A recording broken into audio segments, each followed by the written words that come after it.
Halo, selamat malam semua. Kali ini saya mempresentasi proposal yang berjudul Pengaruh Kepemimpinan, Motivasi, dan Disiplin Kerja terhadap Kinerja Pegawai Badan Pertanahan Nasional Kota Batam. Kali ini proposal ini disusun untuk memenuhi syarat pengajuan penelitian dan laporan riset. Saya Sarutua Devrianto Sumangsong, NIM 4121801022. Pada bab 1, yaitu pendahuluan. Yang pertama, latar belakang. Badan Pertanahan Nasional memiliki tugas melaksanakan tugas pemerintahan di bidang pertanahan secara nasional, regional, dan sektoral sesuai dengan ketentuan peraturan perundang-undangan, serta mempunyai peranan penting dalam peruntukan tanah, pengurusan hak milik tanah, pemerintah, dan individual, penertiban surat-surat yang bersangkutan dengan kepemilikan tanah.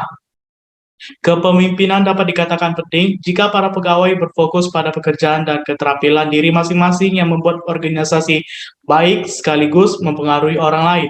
Adapun cara-cara memotivasi bagi BPN adalah cara memotivasi dengan bujukan atau memberi hadiah. Dalam suatu disiplin kerja, ada faktor yang mempengaruhi kinerja pegawai, yakni karena tanpa adanya disiplin segala kegiatan akan mendatangkan hasil yang kurang memuaskan dan tidak sesuai dengan harapan. Kemudian peningkatan kinerja pegawai akan meningkatkan kecepatan sistem kerja dan kecepatan pekerjaan yang akan memudahkan pencapaian target organisasi. Oleh karena itu, organisasi harus membutuhkan peningkatan kinerja pegawai agar dapat melaksanakan yang bersungguh-sungguh. Dalam rumusan masalah, peneliti memiliki rumusan masalah, yaitu apakah kepemimpinan terhadap kinerja pegawai di Badan Pertanahan Nasional Kota Batam memang berpengaruh, apakah motivasi terhadap kinerja pegawai di Badan Pertanahan Nasional Kota Batam memang berpengaruh, apakah disiplin kerja terhadap kinerja pegawai di Badan Pertanahan Nasional Kota Batam memang berpengaruh, dan apakah ada pengaruh secara simultan variabel kepemimpinan, motivasi, dan disiplin kerja terhadap kinerja pegawai di Badan Pertanahan Nasional Kota Batam. Peneliti memiliki tujuan penelitian, yaitu mengetahui adanya pengaruh antara kepemimpinan terhadap kinerja pegawai di Badan Pertanahan Nasional Kota Batam, mengetahui adanya pengaruh antara motivasi terhadap kinerja pegawai di Badan Pertanahan Nasional Kota Batam, mengetahui adanya pengaruh antara disiplin kerja terhadap kinerja pegawai di Badan Pertanahan Nasional Kota Batam, dan mengetahui adanya pengaruh simultan variabel kepemimpinan, motivasi, dan disiplin kerja terhadap kinerja pegawai di Badan Pertanahan Nasional Kota Batam. Dalam manfaat penelitian ada dua, yaitu manfaat praktis dan manfaat teoritis. Dalam manfaat praktis bagi kantor, penelitian sebagai suatu dasar pertimbangan dan bahan masukan, serta untuk membantu dalam menjalankan pengambilan keputusan kepemimpinan yang diterapkan pemimpin kantor. Bagi alma mater, penelitian ini dapat dijadikan sebagai bahan acuan bagi mahasiswa lain dalam melakukan penelitian yang sejenis. Bagi pihak lain, penelitian ini dapat membuahkan hasil yang memuaskan dan diharapkan dapat dijadikan sebagai sumber referensi yang terbukti akan kebenaran. Dalam manfaat teoritis bagi peneliti, suatu penelitian dapat memperbanyak pengetahuan baik, memperluas wawasan, mengendalikan pikiran, dan menjadi media bagi peneliti untuk mengimplementasikan ilmu yang didapatkan selama menjalani perkuliahan. Bagi pembaca, suatu penelitian dapat dijadikan sebagai informasi dan referensi penting dan dipahami bagi pembaca yang membacanya sekaligus yang hendak melakukan penelitian dengan topik yang bersepadu.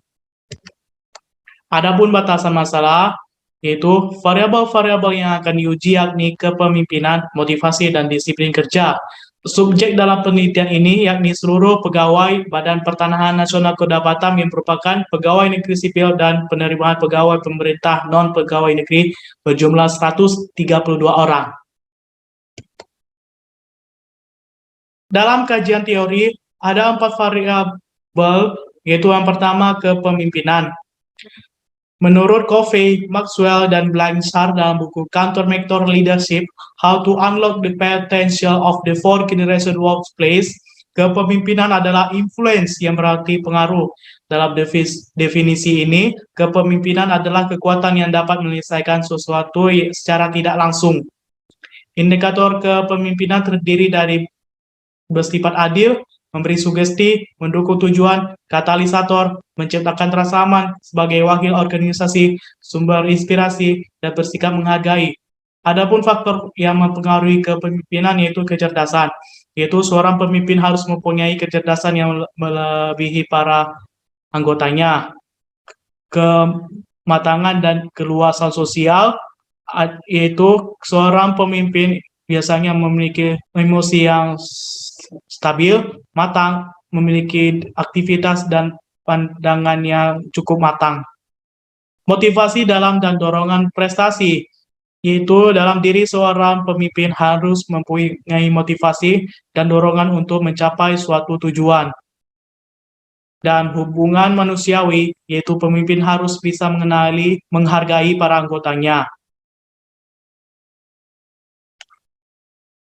Yang kedua, motivasi. Kata motivasi atau motivation berasal dari kata motif atau motif yang diartikan sebagai dorongan, sebab atau alasan seseorang melakukan sesuatu.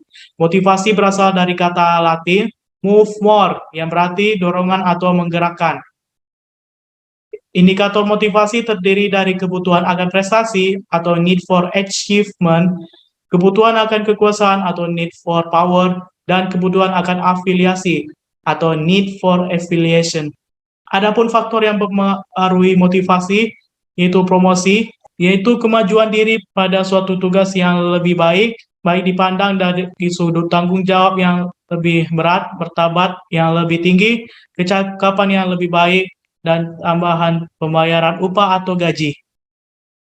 Yang kedua, prestasi kerja, yaitu sebagai pangkalan tolak pengembangan karir saat melakukan tugas yang dipercayakan.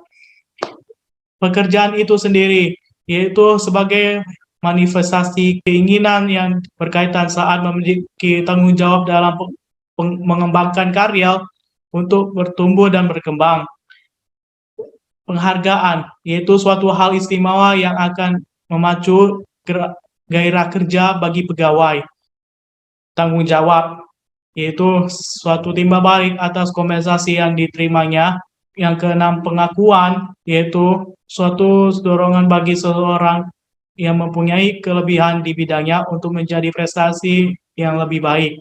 Dan yang terakhir, keberhasilan dalam bekerja, yaitu suatu faktor yang memotivasi para pegawai untuk lebih bersemangat dalam melaksanakan tugas-tugas yang diberikan.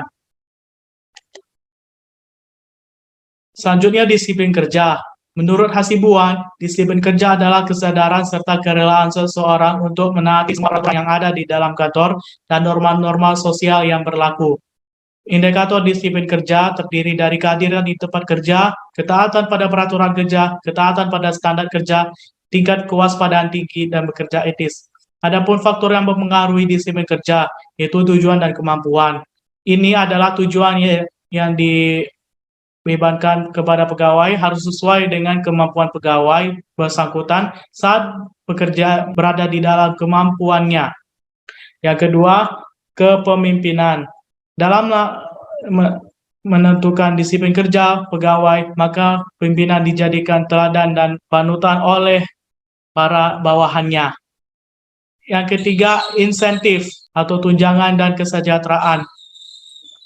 Ini dapat dipengaruhi karena akan memberikan kepuasan dan kecintaan pegawai terhadap perusahaan atau pekerjaannya. Keempat, keadilan.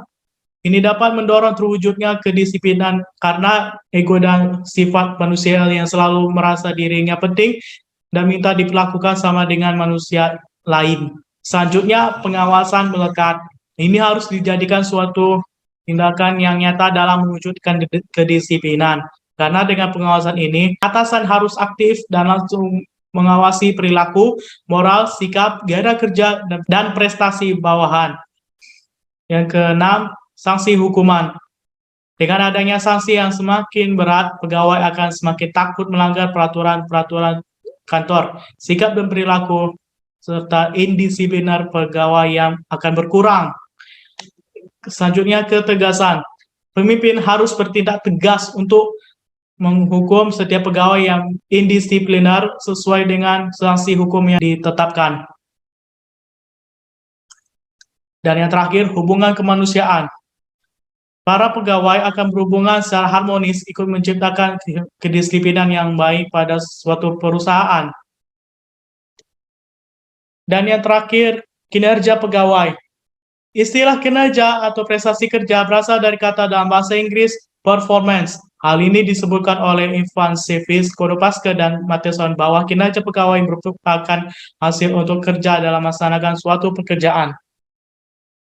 Indikator kinerja pegawai terdiri dari jumlah pekerjaan, kualitas pekerjaan, ketepatan waktu, dan kehadiran. Adapun faktor yang mempengaruhi kinerja pegawai itu kualitas dan kemampuan pegawai. Hal yang berkaitan dengan pendidikan atau pelatihan, etos kerja, motivasi kerja, sikap mental, dan kondisi fisik pegawai. Sarana pendukung, hal yang berhubungan dengan lingkungan kerja, dan hal yang berhubungan dengan kesejahteraan pegawai. Dan yang terakhir, suprasarana, hal yang berhubungan dengan kebijaksanaan pemerintah dan berhubungan industrial manajemen. Kajian literatur, di sini ada 8 kajian hasil penelitian sebelumnya, dan inilah ke-8 hasil penelitian sebelumnya tersebut.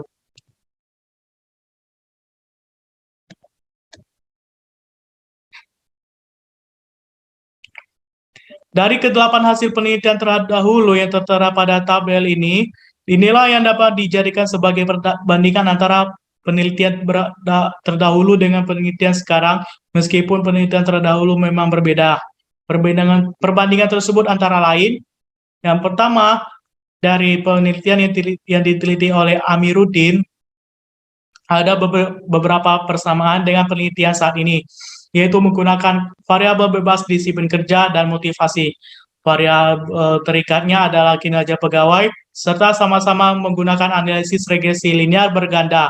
Sedangkan perbedaan antara kedua penelitian tersebut terdapat pada variabel bebas yang ditambahkan oleh Amiruddin, yaitu etos kerja.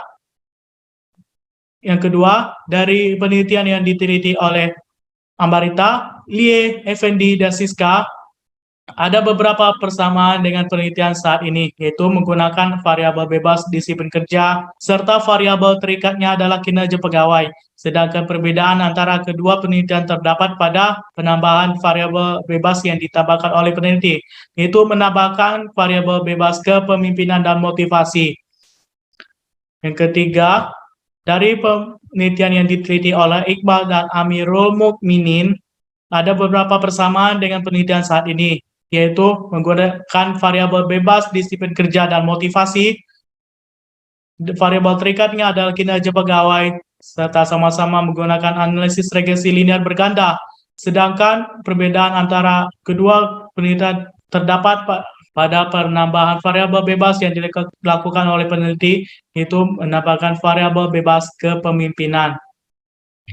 Dan yang keempat, dari penelitian yang diteliti oleh Astuti dan Amalillah, ada beberapa persamaan dengan penelitian saat ini, yaitu menggunakan variabel bebas disiplin kerja, serta variabel terikatnya adalah kinerja pegawai.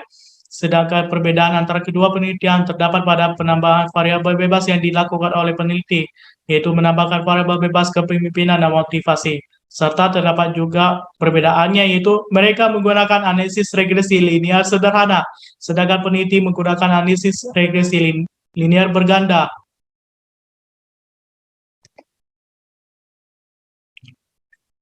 Yang kelima, dari penelitian yang diteliti oleh Jeffrey dan Dantas, ada beberapa persamaan dengan penelitian saat ini, yaitu menggunakan variabel bebas kepemimpinan dan motivasi. Variabel terikatnya adalah kinerja pegawai, serta sama-sama menggunakan analisis regresi linear berganda. Sedangkan perbedaan antara kedua penelitian terdapat pada variabel bebas yang berbeda, yaitu mereka memiliki validasi bebas berupa lingkungan kerja, sedangkan peneliti memiliki variabel bebas dengan berupa disiplin kerja. Dan yang keenam, dari penelitian yang diteliti oleh Hotianda dan Febriansyah, ada beberapa persamaan dengan penelitian saat ini, yaitu menggunakan variabel bebas motivasi, variabel terikatnya adalah kinerja pegawai, serta sama-sama menggunakan analisis regresi linear berganda. Sedangkan perbedaan antara kedua penelitian terdapat pada variabel bebas yang berbeda, yaitu variabel bebas kepemimpinan dan disiplin kerja.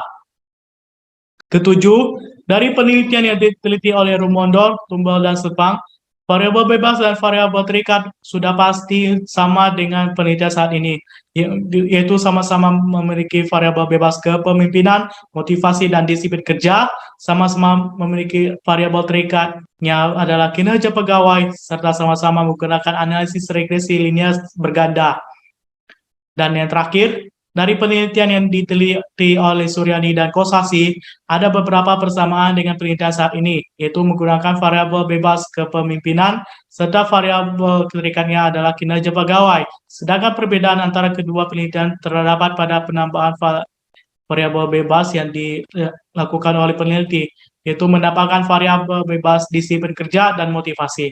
Serta terdapat juga perbedaannya, yaitu mereka menggunakan analisis regresi linear sederhana, sedangkan peneliti menggunakan analisis regresi linear berganda. Dalam pengembangan hipotesis, hipotesis merupakan suatu rumusan sementara mengenai suatu hal yang dibuat untuk menjelaskan hal itu dan dapat mengarahkan penyelidikan selanjutnya. Dalam suatu kerangka pemikiran dapat digunakan untuk mengetahui bagaimana suatu yang dipengaruhi dari variabel kepemimpinan, motivasi kerja, dan disiplin kerja terhadap kinerja pegawai di Badan Pertanahan Nasional Kota Batam.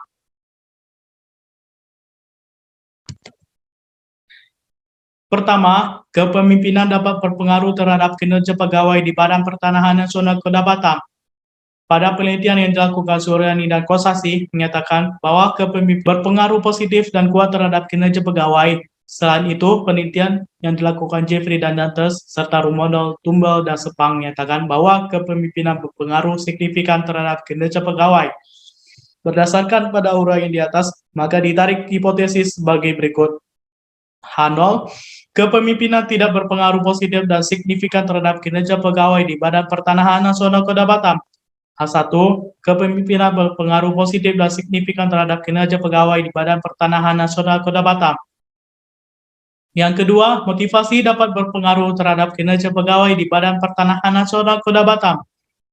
Pada penelitian yang dilakukan oleh Amiruddin, Iqbal, dan Amirul Mukminin, Jeffrey dan Dantes, Hotiana dan Fibriasa, serta Rumondol, Tumbal, dan Sepang menyatakan bahwa motivasi berpengaruh positif dan signifikan terhadap kinerja pegawai.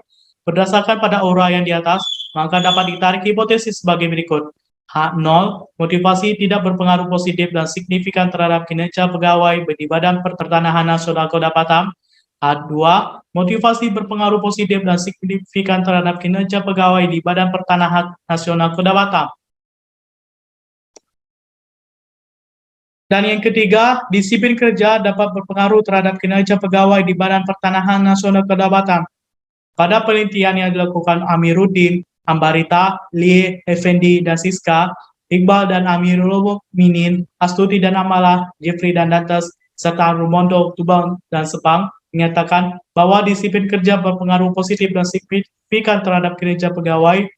Berdasarkan pada uraian di atas, maka dapat ditarik hipotesis sebagai berikut. H0, disiplin kerja tidak berpengaruh positif dan signifikan terhadap kinerja pegawai di Badan Pertanahan Nasional Kota Batam. H3, disiplin kerja berpengaruh positif dan signifikan terhadap kinerja pegawai di Badan Pertanahan Nasional Kota Batam. Dan yang terakhir, kepemimpinan, motivasi, dan disiplin kerja dapat berpengaruh terhadap kinerja pegawai di Badan Pertanahan Nasional Kota Batam.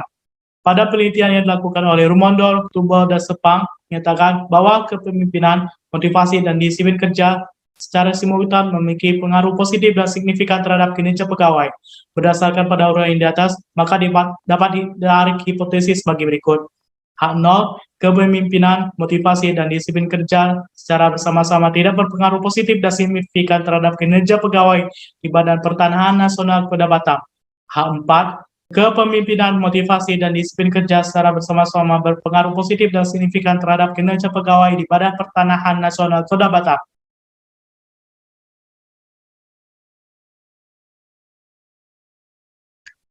Pada bab ketiga, yaitu metode penelitian. Yang pertama, operasionalisasi variabel dan pengukuran. Di sini ada tabel operasionalisasi variabel kepemimpinan, motivasi, disiplin kerja, dan kinerja pegawai. Dalam variabel kepemimpinan, terdapat dimensi variabel yang terdiri dari 8 dengan masing-masing memiliki indikator. Dimensi variabel terdiri dari bersifat adil, memiliki indikator, yaitu memberi seleksi dan jenjang karir sesuai kemampuan dan potensi, dan tidak ada perbedaan antara yang satu dengan yang lain. Yang kedua, memberi sugesti, memiliki indikator, yaitu memberi contoh teladan yang baik, dan memberi dorongan semangat kerja. Mendukung tujuan, memiliki indikator, yaitu memiliki inisiatif yang tinggi dan memberikan ide-ide, dan melakukan pendekatan kepada pegawai. Katalisator, memiliki indikator, yaitu melakukan pengawasan dalam bekerja dan informasi yang diberikan. Menciptakan rasa aman, memiliki indikator, yaitu mencari alternatif penyelesaian jika terjadi perselisihan dan peraturan yang ditetapkan. Sebagai wakil organisasi, memiliki indikator, yaitu memberikan contoh cara bekerja dengan benar, bertanggung jawab jalannya kegiatan operasional. Sebagai wakil organisasi, memiliki indikator, yaitu memberikan contoh cara bekerja dengan benar dan bertanggung jawab jalannya kegiatan operasional. Sumber inspirasi, memiliki indikator, yaitu cara berpenampilan dan berbicara menggunakan bahasa yang baik. Dan yang terakhir, bersikap menghargai, memiliki indikator, yaitu memberikan pujian atas hasil kerja dan menegur yang melakukan kesalahan. Variabel motivasi memiliki dimensi variabel. Yang pertama, kebutuhan akan prestasi. Memiliki indikator, yaitu memiliki prestasi kerja yang tinggi dan memiliki kesempatan untuk mengikuti pendidikan dan pelatihan. Kebutuhan akan kekuasaan, memiliki indikator, yaitu memiliki kewenangan dan tanggung jawab terhadap keberhasilan kantor dan memiliki metode sendiri dan wewenang yang dipertanggungjawabkan. Kebutuhan akan afiliasi, memiliki indikator, yaitu menjalin hubungan dengan sesama pegawai dan atasan dan mendapat pengakuan terhadap kebekerjaannya dari masyarakat. Variabel disiplin kerja memiliki dimensi variabel, yaitu kehadiran di tempat kerja, memiliki indikator, yaitu datang ke kantor tepat waktu, pulang dari kantor sebelum waktu tertentu, dan meminta izin jika tidak masuk kerja. Ketaatan pada peraturan kerja memiliki indikator, yaitu memakai seragam sesuai aturan, memahami tata cara penggunaan peralatan kerja, menggunakan fasilitas kantor, dan menaati peraturan yang ditetapkan. Ketaatan pada standar kerja memiliki indikator, yaitu bekerja sesuai standar kerja yang ditetapkan, mengerjakan kewajiban atau tugas sesuai dengan perencanaan, dan bertanggung jawab atas tugas yang dikerjakan. Tingkat kewaspadaan tinggi memiliki indikator, yaitu teliti dan penuh perhitungan, bekerja sesuai dengan cara yang sudah diatur. Pekerja etis memiliki indikator, yaitu bersikap sopan selama di kantor, menjalin hubungan baik dengan rekan kerja, dan bersikap sopan dengan pegawai lain maupun atasan. Variabel kinerja pegawai memiliki dimensi variabel, yaitu jumlah pekerjaan, memiliki indikator, yaitu berinisiatif dan mengerjakan tugas, menyelesaikan pekerjaan sesuai target jumlah, dan peningkatan kinerja yang sesuai SOP. Kualitas pekerjaan memiliki indikator, yaitu mengerjakan pekerjaan dengan teliti, rapi, dan tertib, memahami tugas dan tanggung jawab, menyelesaikan tugas secara teknis, mempertahankan dan meningkatkan kinerja, dan siap bila diberikan pekerjaan lain. Ketepatan waktu memiliki indikator, yaitu menangani dengan cepat atau tepat, memaksimalkan waktu yang tersedia, mengatur waktu yang tersedia, pekerjaan tambahan dapat dikerjakan tepat waktu, dan memiliki keterampilan teknis. Kehadiran memiliki indikator, yaitu datang tepat waktu sesuai dengan peraturan instansi, dan jarang absen.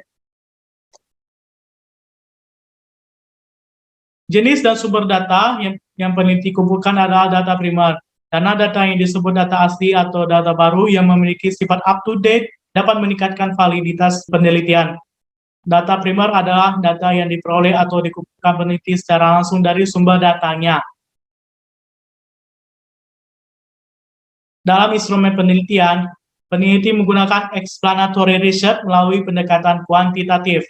Alasan memiliki pendekatan kuantitatif adalah dapat dianalisis jika sumber data yang jelas, hubungan antara variabel dalam populasi bisa dilihat pada hasilnya, menggunakan sampel yang baik, dan mudah melakukan analisis data setelah semua data terkumpul.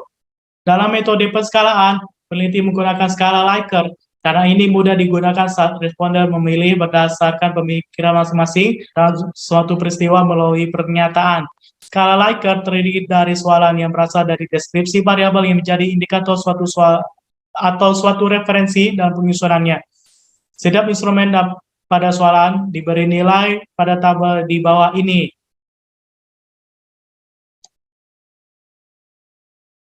Dalam waktu, penelitian ini dapat dilakukan pada Agustus 2021 hingga Januari 2022.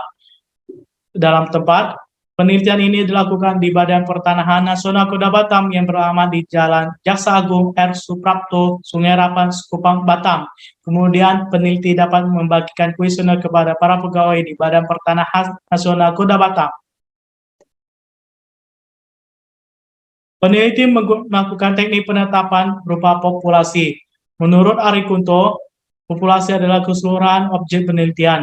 Lalu, peneliti menetapkan jumlah subjek penelitian adalah seluruh pegawai Badan Pertanahan Nasional Kota Batam yang merupakan PNS atau pegawai negeri sipil dan PPN-PN atau penerimaan pegawai pemerintah non-pegawai negeri. Hal ini dikarenakan bahwa pegawai BPN Kota Batam telah menjadi permasalahan dalam problem riset penelitian tertera di latar belakang. Populasi pada penelitian ini berjumlah 132 orang. Dalam teknik penarikan sampel, peneliti menggunakan non-probability sampling, sampling jenuh, dan convenience sampling. Sugiono mengemukakan bahwa non-probability sampling adalah teknik pengambilan sampel yang tidak memberi peluang atau kesempatan sama bagi setiap unsur atau anggota populasi untuk dipilih menjadi sampel. Lalu Sugiono mengemukakan sampling jenuh atau sensus ialah teknik penentuan sampel bila semua anggota populasi digunakan sebagai sampel. Kemudian Sugiono menjelaskan convenience sampling adalah metode penentuan yang sampel dengan memilih sampel secara bebas sekehendak peneliti. Hal ini memang dilakukan karena semua populasi walaupun lumayan banyak memang penting atas permasalahannya dan peneliti ingin membuat generalisasi dengan taraf kesalahan yang kecil. Dalam teknik pengumpulan data, penelitian ini menggunakan metode survei dalam bentuk angket atau kuesioner sebagai instrumen untuk pengumpulan data. Kuesioner merupakan suatu daftar yang berisikan pertanyaan-pertanyaan dan pilihan jawaban mengenai variabel penelitian atau objek yang diteliti. Kuesioner ini bersifat tertutup karena telah disediakan pilihan jawaban bagi responden. Dalam suatu soalan dalam kuesioner berupa pertanyaan dan pernyataan yang harus dijawab responden. Karena soalan tersebut diukur menggunakan skala Likert yang merupakan skala penilaian sikap, pendapat, dan persepsi dari responden. Dalam teknik pengolahan data, terdapat tahapan pengolahan data dan inilah langkah-langkah pengolahan data. Menurut gambar ini, terdapat langkah-langkah pengolahan data yang dijelaskan, yaitu membuat rumusan masalah. Dalam penelitian, pertama-tama mencari sumber masalah. Setelah menemukannya, dapat mengidentifikasi masalah dan merumuskan masalah yang dalam bentuk kalimat pertanyaan. Menentukan landasan teori. Landasan teori ditentukan setelah membuat rumusan masalah, lalu jawaban atas rumusan masalah yang didapati dari teori yang relevan. Merumuskan hipotesis. Dari hasil pencarian teori-teori ini, peneliti menemukan jawaban sementara yang selanjutnya disebut sebagai hipotesis. Melakukan pengumpulan data.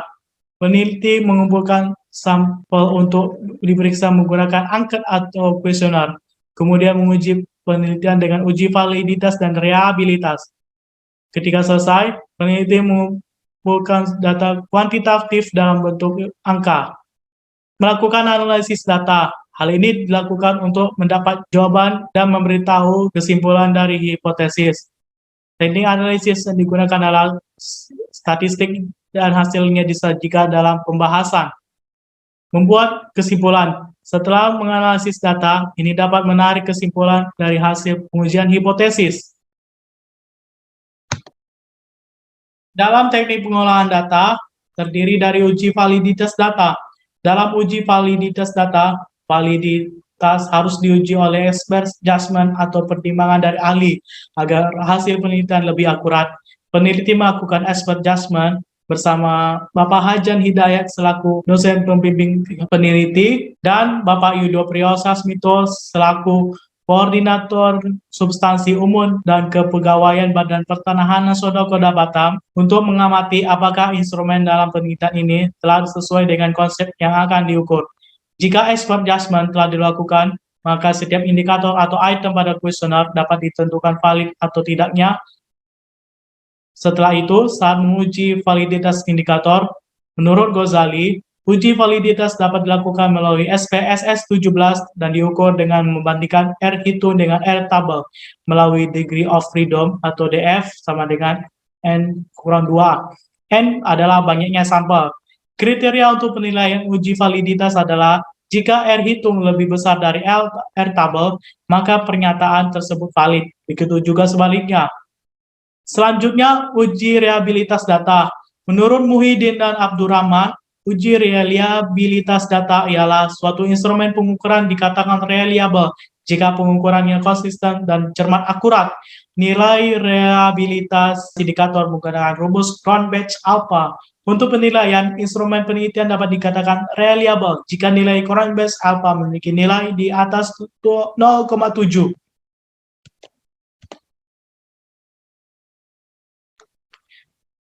Teknik analisis data yang terdiri dari statistik deskriptif.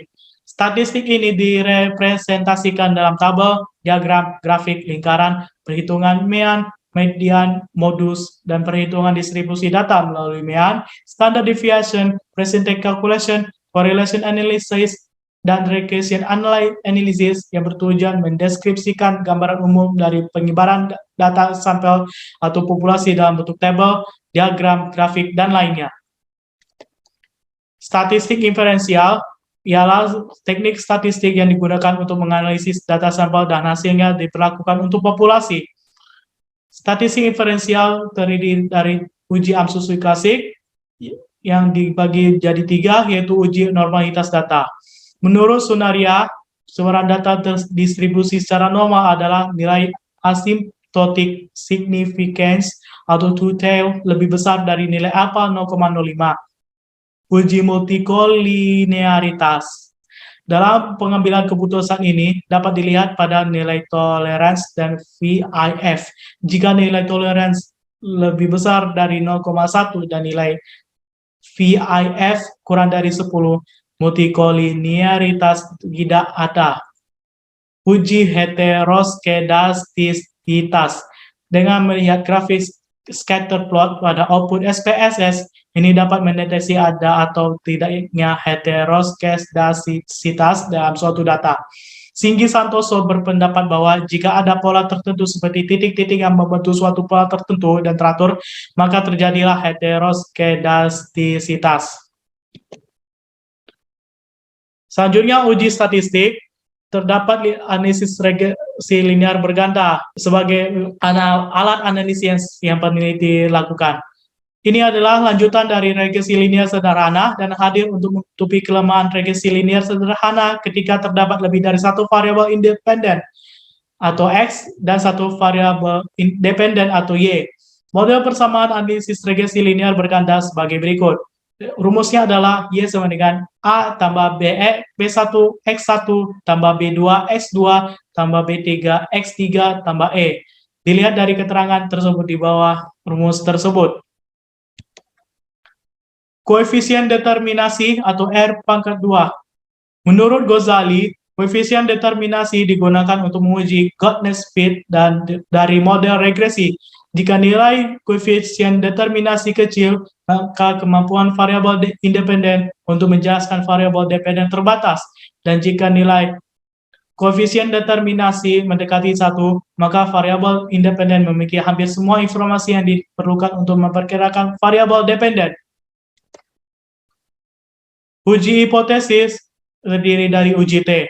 Uji T dilakukan dengan cara membandingkan nilai T hitung dengan T tabel dengan taraf signifikasi alpha sebesar 5%. Jika T hitung lebih besar dari T tabel, maka variabel independen terhadap variabel independen berpengaruh, sehingga hipotesis diterima. Begitu juga sebaliknya. Uji F. Uji F dilakukan dengan menguji signifikasi agar dapat mengetahui apakah koefisien korelasi digeneralisasikan atau tidak. Uji F memiliki rumus, yaitu F sama dengan R pangkat 2 per K dibagi dalam kurung 1 kurang R pangkat 2 tutup kurung dibagi dalam kurung N kurang K kurang 1 tutup kurung. Dilihat dari keterangannya di samping rumus tersebut. Lalu, uji F dilakukan dengan membandingkan nilai F hitung dan F tabel dengan taraf signifikasi alfa sebesar 5%. Jika F hitung lebih besar dari F tabel, maka variabel independen terhadap variabel dependen berpengaruh, sehingga hipotesis diterima. Begitu juga sebaliknya.